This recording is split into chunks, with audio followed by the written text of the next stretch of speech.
யமன் உங்கள் வீட்டில் இருப்பதற்கான 5 அறிகுறிகள். உங்களுக்கு சிவன் பிடிக்குமா இல்லை யமன் பிடிக்குமான்னு கீழே கமெண்ட் பண்ணிவிடுங்க. முதல் அறிகுறியாக உங்கள் வீட்டில் ஏகப்பட்ட பறவைகள் அடிக்கடி வரும், வந்து இறந்து போகும், இல்லை உங்கள் வீட்டுக்கு மேற்கூரையிலையோ இல்லை வீட்லையோ ஏதோ இடத்துல சிக்கிக்கிட்டு ரொம்பவே கஷ்டப்படும். ரெண்டாவது, உங்கள் வீட்டில் நாய் பூனைகள் ஏதாவது வளர்த்தீங்கன்னா அது ஏதோ ஒரு இடத்த பார்த்து அடிக்கடி குறைச்சிக்கிட்டே இருக்கும், இல்லை உங்கள் வீட்டுக்குள்ளேயே வர பயப்படும், தயங்கும். நீங்கள் மீறி கூப்பிட்டு வந்தாலும் திரும்பி வீட்டை விட்டு வெளில ஓடி போயிடும். மூணாவது, உங்கள் வீட்டில் எல்லா ஜன்னலையும் கதவுலையும் நீங்கள் சாத்தி வச்சா கூட உங்கள் வீடு ஒரு மாதிரி காத்தோட்டமாக இருக்கும். கரண்டு போன பிறகு இல்லை காற்றே நுழைய முடியாத இடத்துல கூட காற்று அதிகமாக வீசும்.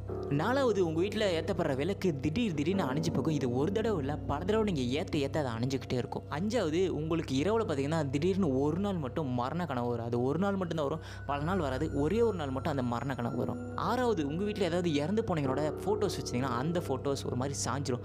கீழே விழாது, சாஞ்ச மாதிரி அடிக்கடி நீங்கள் எத்தனை தடவை நிமித்தி வச்சாலும் அது சாஞ்ச மாதிரி ஒரு கோலத்துக்கே போகும்.